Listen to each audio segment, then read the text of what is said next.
Évoquons le Japon, une région intéressante car celle-ci a déjà connu sa crise bancaire et immobilière majeure à la fin des années 80. Le Japon a depuis bien plus longtemps une population plus vieillissante que l'Europe et les taux d'intérêt y sont bas depuis des décennies.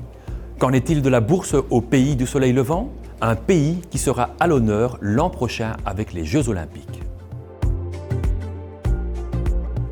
Les sociétés japonaises cotées en bourse disposent ensemble d'une montagne de cash de 4 800 milliards de dollars, un montant qui a plus que triplé depuis mars 2013. Depuis la crise de la fin des années 80, les entreprises nippones ont vu dans les liquidités une solution tampon pour les périodes difficiles. Ces dernières années, ces liquidités ont été complétées par des bénéfices en progression. Ainsi, les sociétés de l'indice TOPIX gagnent en moyenne 80% de plus qu'en 2012. Les dirigeants d'entreprises japonaises restent prudents, mais en période d'intérêt négatif, ce cash coûte de l'argent.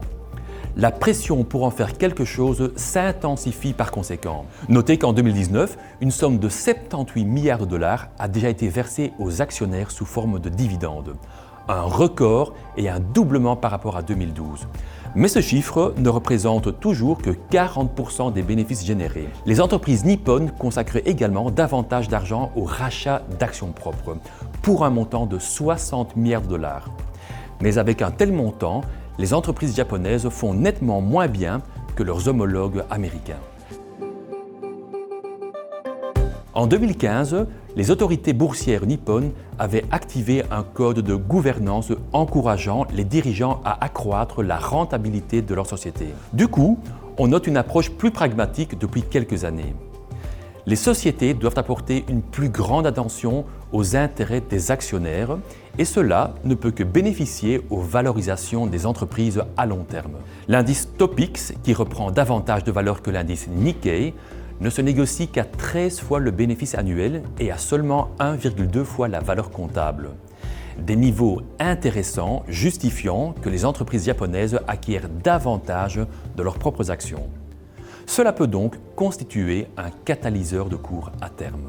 Investir dans des entreprises japonaises individuelles n'est certes pas facile, mais vous pouvez le faire de façon diversifiée au travers de trackers. Le tracker physique iShares Core MSCI Japan sur Euronext Amsterdam est une possibilité, ou encore le tracker physique iShares Core MSCI Japan Hedged. Les coûts de ce tracker sont plus élevés, mais les fluctuations du yen par rapport à l'euro sont couvertes.